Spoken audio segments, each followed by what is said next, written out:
اهلا حبيبي، اهلا محمد، تفضل تفضل تفضل سيد، كيفك؟ الحمد لله. قصة السيد مع زوجته في خلاف مش جوهري، ولكن خلاف نشأ من هذا الوضع اللي عم بيحكينا عنه. يعني محمد كان عم يشتغل وماشي الأمور، أخذ بيت وعنده زوجي وعنده صبي وبنت، عنده يوسف وجانا. يوسف عمره 4 سنين، جانا 3 سنين، وكانوا عايشين مع أحلاهم، ما في أي مشاكل. ولكن ضيق الأحوال جعل من يوسف أنه يتأخر شوي في سداد الأجار، في الإنفاق على البيت. يعني صارت يده قصيرة شوي. ظاهر زوجته السيدة سحر تحملت قد ما فيها، بالأخير ما عاد فيها، أخذت الأولاد وذهبت إلى منزل والدتها، مش هيك؟ ايوه. بقى صار لكم الآن سنة؟ سنة ان شاء الله بإذن الله. منفصلين؟ وسحر طلبت الطلاق؟ طيب السبب هو فقط لأنه مش قادر تصرف على البيت ولا في أسباب أخرى؟ لا، هو عامة تكاليف الإيجار، يعني احنا عندنا في المنصورة تكاليف الإيجار من 1200 حد أقصى، حد أدنى 800 900، غير الأكل والشرب، غير مصاريف العيال، ابني وبنتي، وغير المدارس والكهرباء والمية وخلافه. فأصبح اللي أنا لو احنا حسبناها مكسور. يعني انت مكسور. يعني يا دوبك انت عندك مرتب ثابت؟ عندي متغير مش ثابت، في وسط مش ثابت حسب الشغل، حسب الشغل، شغال بالانتاج. يعني يوم ما بتعب ببقى قاعد في البيت، مش محسوب لي، مفيش مصروف. غير ان ايجار 1200 جنيه 1200 جنيه انا يوم ما يطلع لي مثلا 800، لو بشتغل اوفر تايم مثلا ممكن اتحصل على 1200 1500. نعم. ده بس ايجار، ما بالك بقى الاكل والشرب والمعيشه مصروف الاولاد غير البامبرز وغير كده وكده وبعد ما حكيت بالطبيب ده غير الطبيب وغير الحياه المعيشيه، يعني تكاليفها صعبه، غير الغلاء اللي احنا عايشين فيه اصلا. شو اللي حصل؟ هي سحر ما عاد تتحمل؟ هو حلو، بس يعني بدات الحياه بقى لما يعني بدأت الديون تكتر، بدأت استلف واقترض. يعني زادت الدين زاد اكتر، يعني في بقى في اقتراض واقترض، بقى اسد في القرض ولا اكل ولا ادفع ايجار، بقى الحمل زياده عن اللزوم. صحيح. في الفتره اللي احنا عايشين فيها، وما كنتش انا بقى بسد فيها، فاضطريت بقى مثلا اللي انا مثلا ابيع السفره، ابتديت ببيع السفره. طيب تبيع العفش يعني؟ ابيع في العفش. هعمل ايه؟ ما انا عشان اكل عيالي وكذا واسد قروض لازم القرض ليه ميعاد، لو ما سددش ممكن يصبر على شهر، بعد كده ممكن يضطر اللي هو يتقاضى او يلجأ للقضاء، يبقى صعبه بقى. يبقى انا لا طلت مثلا ان انا كفيت بيتي، وفي نفس الوقت اللي انا ابقى قاعد محبوس او محبوس في السجن لا قدر الله. فظروف المعيشه يعني ضغطت عليا، تركت البيت يعني بعد الزهق والتعب والمناشدات، وغير ان اصلا لما تكون العمليه مشادات، يعني مشادات كلاميه وكلام من ده. والدتها بدات تتدخل بقى، انت مالك مكسوره في ايه، في زعل في كذا. بصراحه هي في الاول ما اشتكتش، بس بعد فتره بقى بدات المشاكل تكتر، الديون زادت. الفتره اللي احنا قاعدين فيها كساد، يعني ما فيش فيه شغل وما فيش اي حاجه بعد الثوره. ان شاء الله ربنا يكرم يعني، وربنا يصلح الاحوال. بس الوقت اللي احنا عايشين فيه يعني انت مثال عن يمكن ملايين الامثله في مصر وفي زي شباب الكثير من الدول العربيه، وكل بيت فيه مشاكل. بس الاحسن او يعني الاصلح اللي احنا يعني كان نفسي ان هي تكون نتفاهم الامور بتريث. يعني ما بعرف انه السبب فقط مادي لانك مش قادر تقوم بمصروف البيت، ولا في شيء اسباب والله أخرى؟ هو مادي. يعني هو مادي. حكيني بصراحه احسن ما اتفاجئ برؤيتها. ان شاء الله. لا هو مادي. اي مشاكل تانية حتى لو في حاجه انا شو مثلا؟ شو في مشاكل تانية؟ يعني مثلا عصبي شويه طبعا، في يعني اي والظروف بتخلي الانسان يصير عصبي اكثر. طبعا لو اي واحد دكتور ولا حاجه يقول لك ان العصبيه سببها لها اسباب. طبعا مثلا انت واقف مع واحد بتشكل تحت عشان مطلوب ان انا ادفع قرض معين وكلام من ده، فهي تكلمني في حاجه ثانيه وانا كنت في موال وده في موال. فطبعا الانسان طبيعي انا ناقصك ولا ناقص مثلا اللي تحت ولا ايه. فيعني حتى انت مش قادر تتحمل بقى. انا بتحمل وكل حاجه، بس الظاهر ان الزوجه جت الفتره دي هي اللي مش مش متحمل، وكل حاجه يعني ان شاء الله باذن الله هتبقى. طيب انت جيت لهون مع انه القصه يعني منا كتير صعبه، بس انت جيت على هالاستوديو بدنا نساعدك تحل هالمشكله، انما انت شو بدك تقول لسحر؟ طبعا كأي زوج انا بقول لها يعني لو جينا نبص حوالينا هنلاقي ان الدنيا مش مستاهله ان الواحد يزعل او يسيب او يهدم اسره بمعنى اصح. الدنيا مش مستاهله ان الواحد يهدم اسره، لكن الفتره العصيبه اللي احنا عايشينها دي كلها تستاهل الحكمه واليقظه. ده حلو شعر. بس بالعمليا شو بدك تقول لها؟ عمليا ان انا ممكن اشتغل اكتر واكتر، وبدل ما انا اشتغل يعني، بس انا برضو عارف ان ظروف البلد صعبه، وان حتى لو اي شركه او اي مصنع او اي حاجه قبل يشغل واحد يعني هو يعني الظروف متبهدله في البلد كلها. فالعماله اوقات ساعات بقت قليله. سمعنا روايتك كلها. هلا نحن ارسلنا الدعوه الى سحر، خلينا نشوف سوا ايه اللي حصل. هاي جورج، مشوارنا النهارده في المنصوره، يعني تقريبا 150 كيلو من القاهره، علشان نسلم دعوه الحضور لمدام سحر مصطفى.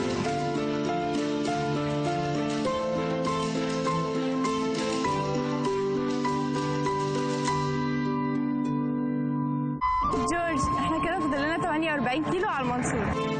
ايوه، وعندك طفلين تقريبا؟ ربنا يخليهم لك. حضرتك معاكي دبلوم تجاره صح؟ ايوه معاكي دبلوم. طيب دي دعوه حضور من البرنامج اللي اتمنى ان حضرتك فيه. قبلتي الدعوه؟ ايوه قبلتها. طيب الاعداد هيكلم حضرتك وننسق معاكي المواعيد، وهتيجي امتى؟ والله انا لسه جورج كنت جورج، مدام سحر مصطفى قبلت الدعوه.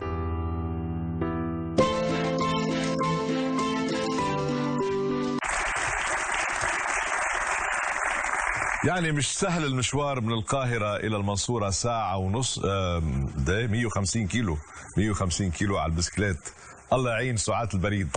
على كل حال سحر وافقت وصارت بالخارج منتظرة إشارة منا. راح بختصر الموضوع انه الاخ سيد هو زوجة لسحر، ولكن منفصلين صار لهم سنة.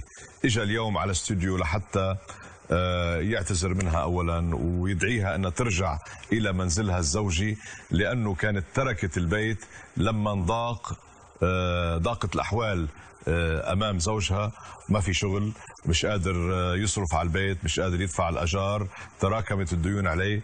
اذا هي راحت لعند امها، لانه امها قالت لها تفضلي تعي نقدر نعيش سوا بالمعاش اللي تاخذه الام بعد وفاة زوجها. على كل حال بدنا نتابع كل الرواية. هلا سمعنا النص، بدنا نسمع النصف الآخر بعد ما نستقبل سحر. تفضلي. أهلا أهلا بست سحر. أهلا عيون، تفضلي. أهلا وسهلا. كيف أحوالك؟ الحمد لله. لما سلموك الدعوة كنت محجبة؟ بس كان الحجاب اسود يمكن. كان اسود. هلا حاططيه فاتح. يا اهلا وسهلا فيكي. ان شاء الله يخليك. انت مين عايشه بالبيت هناك؟ عايشه في المنصوره. في المنصوره مع مين؟ مع والدتي. مع والدتك.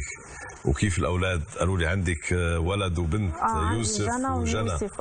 الله يخليهم. ماشي حالهم؟ ماشي امورهم؟ الحمد لله. مالك هيك مثل كانك خايفه ولا مستغربه؟ مستغرب ليه؟ عشان شفت حضرتك بس. سحر، يعني شو بدي اقول لك، مش انا اللي دعوتك الحقيقه. انا البرنامج هذا برنامجي، بس انا وسيط بهالبرنامج. يعني وسيط خير. بيجي شخص هو بيوجه دعوه من خلالي انا الى شخص اخر، مثل ما حصل. يعني في شخص اجى قال لي والله تدعي لي مدام سحر لانه بدي احكي معاها. بقى دعوناكي وجيتي، واهلا وسهلا فيكي. ان شاء الله يخليك. بدك تعرفي مين دعاكي؟ بتحبي تعرفي مين دعاكي؟ مين؟ طلعي بالشاشه هون.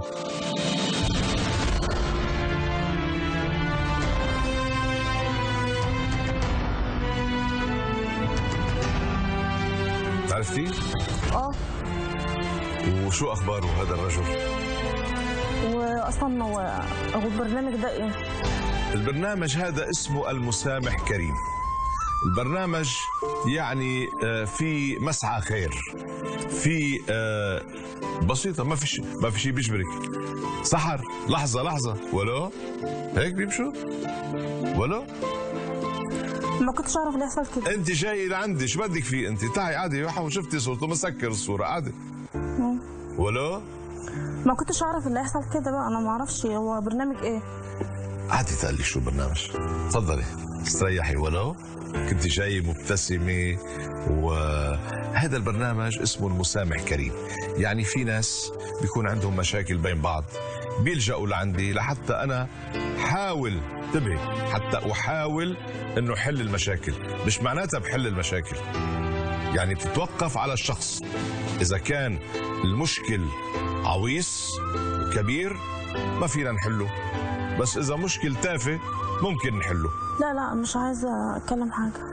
تقلك شو، هو بعت لك رسالة، رح بقرا لك اياها الرسالة، اسمعيها وبعدين بتحكمي.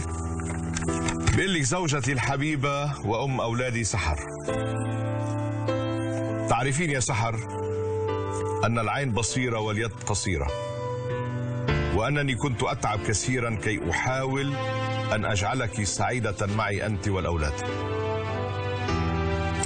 لكنك تعرفين كذلك أنني لم أحب غيرك، وأنني أبذل ما في وسعي حتى أسعدك وأسعد طفلينا يوسف وجنى. ولذلك دعيني أقول لك أنني مصدوم من تركك للمنزل، ومن أنك تحملت كثيرا، ثم الآن لم تعودي قادرة على المزيد من التحمل، وسأحاول قدر استطاعتي أن أعوضك. يا سحر، لعلك تذكرين مصيف جمصة وأيامنا الجميلة هناك، وتعرفين أنني رغم كل شيء فأمك هي أمي، أشيلها على راسي وهي تعرف ذلك أيضا، ولذلك أنا أعتذر لك ولها، ودعينا نرجع للعيش سويا ونجعل أبناءنا في حضننا دون حاجة للبكاء حين يسأل يوسف عني ولا تعرفين بماذا تجيبين. لقد دعوتك إلى هذا البرنامج حتى أعتذر منك وأطلب منك أن نرجع إلى بعضنا عائلة واحدة، فسامحيني والمسامح كريم. سنة لكم منفصلين عن بعض، تركتي البيت، هو يقول انه تركتي البيت لانه مش قادر تتحملي، وهو مش قادر يصرف على البيت، وما في شغل، ما في شغل، وفي وضع صعب كان بالبلد كله، مش بس على زوجك. لا بس انا تحملت كتير. بس في شيء انا سالته ليك، انا عادل، انا سالته قلت له: هل في شيء غير المادي؟ قال لا، انا عصبي شوي، يبدو انه في شيء، خبريني اياه. عصبي جدا. ايه السبب؟ ضربك شيء؟ لا هو يعني بيتعصب جدا من اقل حاجه، حتى لو ايه يعني، لو كلمه صغيره كده اتعصب عليها. نعم، بتعرفي ظروف البلد كيف، انت ما بتتحملي انت؟ يعني هل انت رايقه؟ انت رايقه؟ مش يبدو عليكي انك رايقه. انت رايقه وبتفكري، يعني مش بتاخذي الامور بسرعه وبهيك هيجان وهذا. لا ما باخدش الامور بصعوبه، باخدها برويه. طيب تحملتي بالاول؟ بس تحملت كتير. تحملتي شو تحملتي مثلا؟ كتير يعني، ما كانش بيصرف، ما كانش يجيب لنا هدوم. طيب كان معه فلوس مش عم يصرف؟ لا هو كان بيبقى يقول لي ما فيش شغل وما فيش مش عارفه ايه، بس الواحد بيتحمل كتير برضه. تعتقدي انت بهيك ظروف مش لازم الزوجه توقف جنب زوجها؟ يعني معلش، وقفت كتير. وقفتي. طيب كنت مقدره انت هالظروف المرأة فيها مصر؟ يعني كل الشباب اللي مثله بتصور عانوا نفس المعاناه، البلد ما عادش فيها شغل، يعني البلد مرقت بثوره وكل شيء تعطل والاشغال وقفت، وهو يعني رجل حتى مش موظف، يعني هو بيشتغل باليوم، مش عنده معاش ثابت. فكرتي بهالشيء؟ فكرت كتير بس انا استحملت كتير، انا بقالي 11 سنه على هذا الوضع. طيب بتفكري بالاولاد مثلا كيف حيتربوا، كيف حيكبروا؟ يوسف مين حيصرف عليه؟ جنى مين حيصرف عليها؟ مين حيعلمهم؟ مين حيكبرهم؟ فكرتي بشيء؟ انت بتشتغلي شيء؟ لا. فتشتي جربتي تشتغلي؟ ما جربتي. يا سيد بدي اسمعك هلا، طالما صرتوا هون وام يوسف صارت موجوده هون، بدي اسمعك تقول لك كلمتين الكم زمان ما حكيتوا مع بعض. سمعها صوتك بالاول. انا بقول لها يعني ان الامور كلها ممكن تتحل. ابدا. خليني انا اسمعه، لانه خلينا نسمع، لانه خلي يقول شيء. انا بدي اساله شيء، خليني. ايه الا لشوف. انا بقول لها الامور كلها ممكن تتحل، وممكن مثلا والدتها عندها شقه في الدور الثالث. يعني ممكن نوفر من الايجار اللي احنا بندفعه بره. انا دلوقتي اصلا يعني انا عايش عند والدتي دلوقتي، والدتي متوفيه بس عايش في الشقه بتاعتهم. تركت الشقه انت؟ تركتها خلاص، يعني انا تركتها وقاعد فتحت شقه والدتي الله يرحمها وقاعد فيها. ما عادش عنده يدفع ايجار، ترك الشقه. فهي والدتها عندها شقه في الدور اللي هي صغيره بس حلوه يعني، في الدور الثالث فوقهم. فممكن احنا ممكن هي يعني مثلا ممكن نقعد عندها او تستضيفنا وكده، يبقى احنا وفرنا الايجار مع الشغل اللي انا بعمله والحياه تمشي. لكن ان الموضوع تفضل كده ما ينفعش، ده ما ينفعش. ان الامور لازم تتحل، لازم نشوف حل. يعني انا بفهم منك سيد بدك ترجع انت وسحر بس لانه في شقه بالطابق الدور الثالث عند امها، ولا بدك ترجع لانه اشتقت لها واشتقت للأولاد؟ ايوه طبعا اشتقت لها طبعا، ومع ذلك في حلول كتيره. يعني ان كانت ان المشاكل الماديه، الشقه بتاخد 3/4 المرتب. صحيح. اكتر من 3/4 المرتب. فممكن صحيح. والدتها عندها شقه في الدور الثالث الثالث. خلص شفنا. بس انت هلا عم تشتغل شيء؟ هي عم تقول لك المشكله مشكله فلوس. يعني ما قالتش انه ما بتكرهك، بس قالت المشكله مشكله فلوس. انت مش قادر تعيل الاسره كلها وهي عايشه مع امها وماشي الحال. طب ما ايه المشكله اللي انا ارجع لها؟ مش هرجع تاني. انت مش هترجعي تاني، بس انت قلتي لي قبل انه المشكله، قلت لك اذا صار عنده فلوس، ولانه المشكله فلوس. كان بقى كانت فلوس. كان الاول. هلا مش فلوس. شو المشكله هلا؟ تكرهي؟ ما عادش زي الاول بقى. ما بتحبيه بقى؟ وما بتفكري تعيشي معه بقى؟ السبب اطباعه؟ اخلاقه.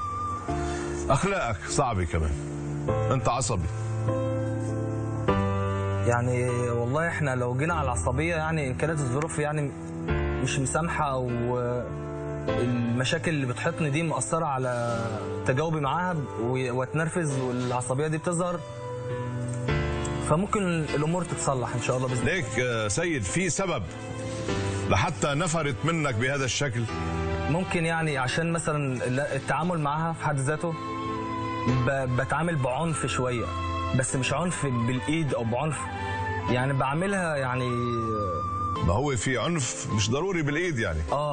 يعني اذا بتضلك تزعق كل النهار وتصرخ عليها بقى هذا عنف اقصى من الايد. انا بقول لها ان انا ممكن ان شاء الله باذن الله بعد ربنا يصلح حالي واشتغل ونمسك نقط الخلاف او نقط الجوهريه في المشكله اللي احنا فيها، ابدا احسن من شخصيتي شويه معاها في موضوع العنف والعصبيه دي ان شاء الله باذن الله. بس ما طلقته بعد هلا؟ ليه؟ مش عايز طلق هو؟ ما انا طلبت منه هو ما مش عايز. لانه متمسك فيكي ما بده يطلقك. ليش ما طلقتها بعد؟ يعني انا على امل ان ربنا يكرمني خلال الفتره اللي قعدت فيها، وهي اكتر من سنه، يعني قعدت سنه بشويه، ان الامور تتظبط وتتصلح ويكون في حل وسط او وسيط او حاجه، ربنا يهديهم ويهدينا يعني.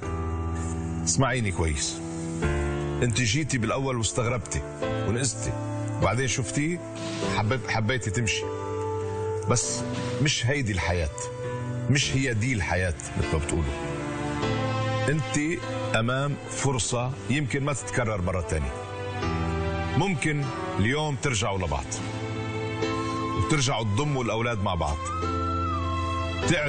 بيقعد مع امك، بتقعدوا بالشقه بالطابق بالدور الثالث مش عارف شو، انما ظروفه الماديه الرجل ما في شغل.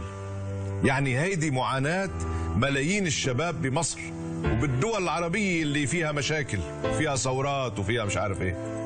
بقى لذلك ما الست بتفكر، بتتحمل، بتوقف جنب زوجها اذا كان فعلا بتحبه وكان في حب. عم بتقولي ليش راح الحب؟ هو انا ما بحبش اقطع حضرتك، بس انا لو كل واحد يعني حصل له وعكه في ماديه او صحيه او حاجه، وان الواحده او الزوجه تطلب الطلاق، كان 3/4 المصريين كلهم مطلقين ومطلقات. كلامه صح، كلامه صح. بدي اسالك سؤال، هل عنده اخطاء كبيره؟ مدمن، يسكر، يلعب قمار، بخيل، شو عنده اخطاء؟ لا ما فيش. بس ما عندوش فلوس، هذا خطأه البس، مش بيده. هذا بتسألي عنه غير ناس، السياسة يعني اللي وصلوا الوضع إلى هنا. شو اللي بيرضيكي أنت؟ هاتي لشوف. إيه اللي بيرضيكي؟ بيرضيني زي أي واحدة ربنا يرضيها. طيب راح أعطيكي 30 ثانية فكري وتعطيني الجواب، أوكي؟ مش عارفة. بعرف صعبة بس بدك تفكري، يعني بدك تحطي الشيء الأساسي أمامك. هل أنت بدك تكملي حياتك هكذا؟ أنت جايبة أولادك معك؟ يوسف معك؟ لا أنا معايا جنة. عم بيقولوا لي يوسف هنا. يوسف تعال هنا. ازيك حبيبي؟ ازيك يوسف؟ اقعد جنب الماما.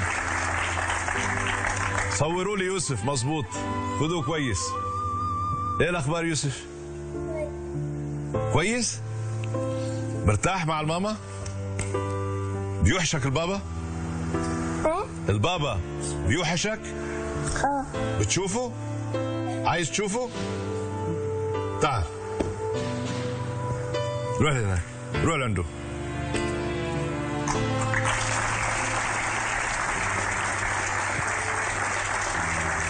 اقعد معه. طيب هلا يعني لازم انت تصفي نيتك، تصفي افكارك، تاخذي قرارك، فكري على مهلك. يوسف صار هون، واذا بدك تشوفيه بتقولوا له افتح يا سمسم، نفتح لك هالستار. طلعي هناك، طلعي على الشاشه. شوفي يوسف عم بيناديك. يلا قررتي ايه؟ خلاص ماشي ايه؟ شو ماشي يعني؟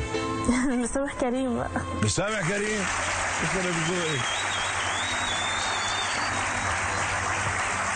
بيغير عليكي معلنا هو؟ ايه؟ بيغير عليكي؟ لا ما بيغير؟ يخرب ذوقك. تعال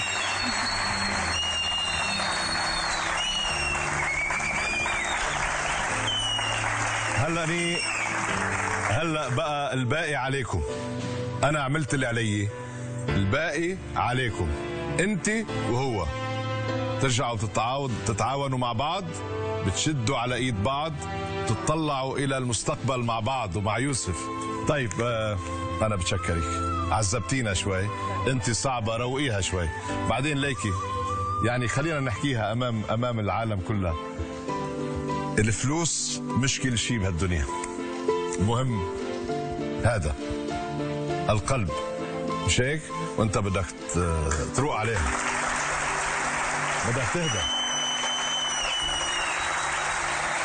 ولما بيعصب بتكلمينا. خلاص ما بقى نترك البيت. ايه؟ خلاص مع السلامة. تفضل. فهم السلام.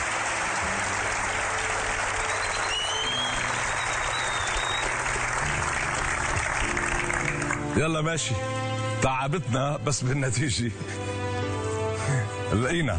على كل حال راح نروح إلى قصص جديدة دائما مع المستمع كريم. شكرا.